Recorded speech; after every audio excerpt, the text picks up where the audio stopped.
Today's show is sponsored in part by Fulton Commons. We have had a co-working space there for a while. It's over in Manchester in this historic little neighborhood, and it's really thoughtfully decorated, like actual art on the walls, bright pops of color, these historic maps and eclectic furniture, and just so much gorgeous natural light. It really is a great place to be able to buckle down and get some work done, but also just like the experience while you're there. And all of this, of course, is just on the main floor, because downstairs is something totally different. It's a shared commercial kitchen, so fully stocked with equipment and appliances, storage, big fridges, prep areas. If you are just starting out in the food space and you've maybe outgrown your house but don't have it in you yet to go get an expensive lease on your own, this could be the perfect place for you to hone your craft and get to know other entrepreneurs. Also, if you are co-working upstairs, it can mean delicious samples. Check out Fulton Commons for yourself, for your small business, and for your food production needs. Visit fultonpgh.com to request a tour. CityCast Pittsburgh is brought to you today by AIDS-Free Pittsburgh. Did you know that there are over 5,000 people living with HIV just here in southwestern Pennsylvania? The Ryan White HIV/AIDS program provides support services to people living with HIV to help them get the care that they need. These services include assistance with healthcare, medications, housing, transportation, food assistance, and treatment for substance use disorders. Visit aidsfreepittsburgh.com to learn more.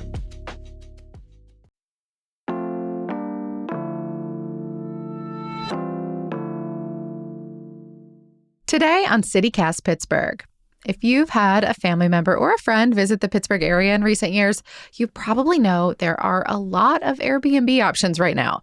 You can stay at a cute row house on the north side or over in Lawrenceville, the skylines from the south side or Mount Washington, oh my gosh, maybe even a cottage over in Shadyside. There are so many options, and a lot of them are really fancy. But at least one of our city councilors is not impressed. The rules about who owns these spaces and how they're maintained can be really lax. And when the worst happens, like the mass shooting that happened at one in 2022, well, then it becomes really hard to hold absentee landlords accountable. Today, we are talking to a local reporter about a new proposal to try and set better rules.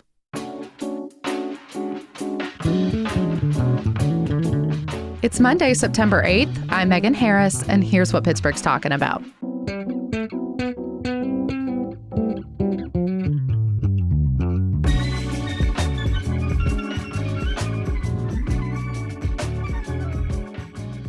Femi Horrell is a reporter for Public Source. Welcome to CityCast. Thank you. Tell us what is legal here in Pittsburgh right now, like for renters, for landlords. Like, what are the rules around these short-term rentals, like Airbnb and Vrbo? I don't even know if I'm saying that right. Yeah, so there are a lot of concerns stemming from the fact that the current rules allow for a large number of company-owned short-term rentals where nobody actually lives. It can really disrupt communities, and, that absentee landlord situation can make it hard to mitigate pretty rowdy behavior from renters. Yeah, I mean, it sounds from your reporting at Public Source that, there aren't a ton of rules, and, maybe that's part of the challenge.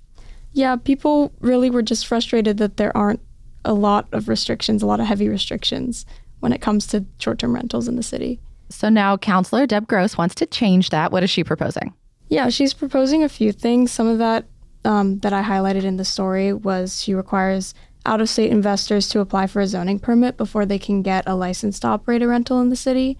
And someone responsible for the property is also going to have to be within 25 miles of it. So that's trying to prevent that absentee landlord situation. Yeah. Are there going to be, as it stands right now, I know council changes its mind a lot, but are there going to be limits on how many units people can offer, even if they're local? Yeah. So in buildings with 20 units or fewer, only 2 of those units are going to be allowed to be short-term rentals, and in buildings with more than 20 units, only 5 short-term rentals will be allowed.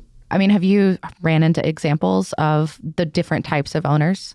One type of owner that I talked to was Dennis Vodzak.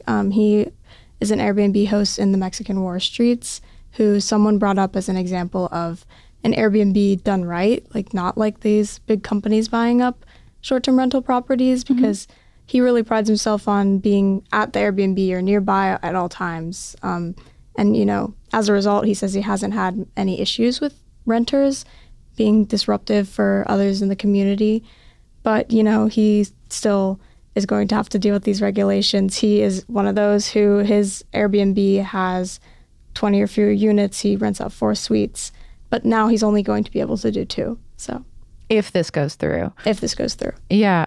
Why now? Why is council considering it in this moment? Because I'm thinking of that shooting that happened. It was terrible, but it was years ago at this point. City council has been working on this for a really long time. Something that Gross mentioned to me when she was talking to me was that part of the reason for introducing it now is some zoning changes moving forward that are going to make it easier to build accessory dwelling units in Pittsburgh. So some people have expressed concerns that when it's easier to add more units, it's going to attract more of these corporate investors, turning them into short-term rentals, and that could just exacerbate the grievances people already have. Yeah, okay. So since council is already talking about zoning writ large, they're also taking on this maybe. Right. At least there's a proposal. Right. She thought we might as well address both of them at the same time. Yeah. So, what are the arguments for and against what Gross has put forward? Who's in favor, who's not? What's the vibe? Yeah, a lot of people that I spoke to, a lot of residents and housing advocates, they were really happy that there are some regulations being proposed, but some of them do wish that it could be a bit stricter. Oh, really? So, John Hanrahan, who I talked to, he's the vice president of the Fine View Citizens Council. Something that and he I think told also vying for county council. Yes, I believe so. Yeah. But something he told me was that his preference would be what he calls a one host, one home rule, where property owners, they'd only be able to rent out their full-time residents. So you wouldn't have one person renting out a ton of different buildings. So they want it to be stricter. I assume there are probably people who don't like this at all. That's usually the case. The loudest voice that I heard against it when I was doing my interviews and my research was Dennis Vodzak, who I mentioned earlier, because, as I said, he's, instead of being able to host guests in those 4 suites, he's only going to be able to rent out 2 of them. He says he thinks the new regulations, by doing that, are going to cut his income in half. So, and especially because he considers himself, a very attentive Airbnb host, he just feels kind of slighted. Yeah, I saw in your story that he prides himself on providing breakfast and things like that, being a really thoughtful concierge, which any of us who have stayed on an Airbnb know is often not the case. Yeah, for sure.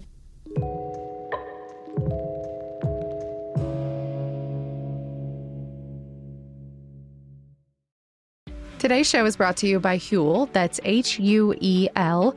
My mornings are sort of chaotic. I'm not an early riser, and despite my best efforts, we are somehow always running late. But you know what I do not skip?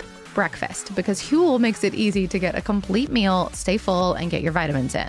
Huel's Black Edition powder has 27 vitamins and minerals, all the nutrients you need to thrive, including 40 grams of plant-based protein. No sugar added, it's gluten-free, and they've got a bunch of flavors like strawberry shortcake, coffee caramel, cinnamon roll, even classic chocolate and vanilla. And now Huel's got even more to offer. They just launched this Huel Daily Greens Ready to Drink, and it's pretty much super greens in a can. I have been skeptical about this sort of thing in the past, but Huel says no powders, no pills. It's sparkling, and it comes in flavors like blueberry, apple, peach, and hibiscus. Once again, packed with 42 vitamins and nutrients plus superfoods. Try Huel with 15% off for new customers today using my code Pittsburgh at Huel.com/Pittsburgh. Fuel your best performance with Huel today. Do we know how many short-term rentals the city even has? I've always heard about, you can see this stuff on Airbnb, but I've never seen a master list. I don't even know if the city has one. I know. I think that's a really interesting question, and I wish that we could find that. I feel like the data has been, in my experience, the data has been really hard to find, especially because there are so many different types of short-term rentals, not just Airbnbs. Oh, yeah. You mean different companies? Yeah. Yeah, interesting. And one, I guess it's different too, based on whether you're renting your couch surfing, or renting a room, or have a whole house. Yeah, I think it's pretty hard to track. I want someone to track this. I hope know. They do. I really hope. What do you get the sense of in terms of how people think this might affect their community? Because I hear why people necessarily they want people to quote unquote do this right, but then you have this guy who says I am, and you're still going to take that away from me. But I get why neighbors would be frustrated that there's all this nice property around and nobody actually lives there. They're kind of deprived of a neighbor in a way. Yeah, exactly. There's tons of people who seem really upset by that fact. Not only are renters often really disruptive and hard to manage, but also, like you said, they're replacing potential neighbors with this like rotating wave of tourists coming in and out of your neighborhood. And, you don't get to build that sense of community when it's just a lot of people coming in and out. On the other hand, though, like I get why that would be a good thing because like maybe they love it. Maybe they come here. Maybe they move here. Like I don't know what fraction of people visit a place and they're like, oh, wow, I could do that. Like the thing where you go visit a city and you're like, I could live here. Yeah, that is true. That's something Gross mentioned to me, too, was Airbnbs in contrast to maybe staying in a hotel in downtown or Oakland. It's an opportunity for people to really get to know Pittsburgh's neighborhoods. Mm-hmm. And, that's something that to consider too. One other thing that I saw in your piece too was like this question of like whether these homes, like once they become a short-term rental, if they take away from our available stock of affordable housing. I'm curious if you can kind of explain what you've heard from folks about that. Yeah, there is data that I found that suggests that short-term rentals can affect housing markets. It's a point that multiple of my sources brought up too. In my article, I cited a study in Taiwan from 2020 that found that adding 100 Airbnbs would raise housing prices by 0.5%. But, I did interview David Vatz from Pro Housing Pittsburgh, mm-hmm. and he was telling me that he thinks short-term rentals are just part of a larger problem and that we also need to focus on building more housing so that the supply meets the demand. So there are different perspectives on that side of the issue. Yeah, I was thinking about it. I was talking about it with a friend actually before this, and just like, most of the Airbnbs I've ever stayed in are like kind of swanky. Like they're nice. Like if they hit the market tomorrow, I don't know that they would be affordable housing. But on the flip side, like maybe they could have been before a developer came in and like made them as nice as they need to be to turn them into an Airbnb, Yeah, I don't know. It's sort of a chicken and the egg, I guess. But right. It does make you wonder. It's an interesting thing to ask. I don't know. Like, would these buildings be affordable housing anyway? I'm not sure. Yeah, me either. So what's the timeline on Gross's proposal, at least such as it is right now? Because I know council has been on recess for a little while. When I was writing the article, Gross told me that consideration on the bill is postponed until mid-September. So that's coming up. She said that because there's such strong varying opinions, she wants to really take everything in from the community. Yeah, this is going to be a fun public input session, I'm sure. Mm-hmm. Have you gotten a sense of how people can maybe tap in, like if they have a strong opinion on this either way? There's various ways. Some of the people that I spoke to, the organizations they're a part of, have been in contact with Gross's office mm-hmm. to give their input on the legislation. Vodzak, the Airbnb host I was talking about, I quoted him at the end of my article saying that he welcomes anyone on city council to come see his Airbnb for themselves. So, oh my God, city council sleepover. Yeah. People can really do anything that they think can make their opinions heard. Well, if we hear that there is, in fact, a public input session coming, we will let Jens know. Femi, thank you so much for your reporting. I'm so glad you've been a public source. Thank you for having me. That is all for today here on CityCast Pittsburgh.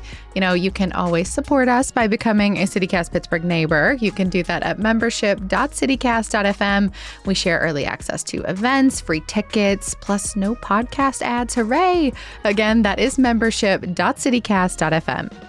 We will be back tomorrow morning with more news from around the city. We'll talk to you soon.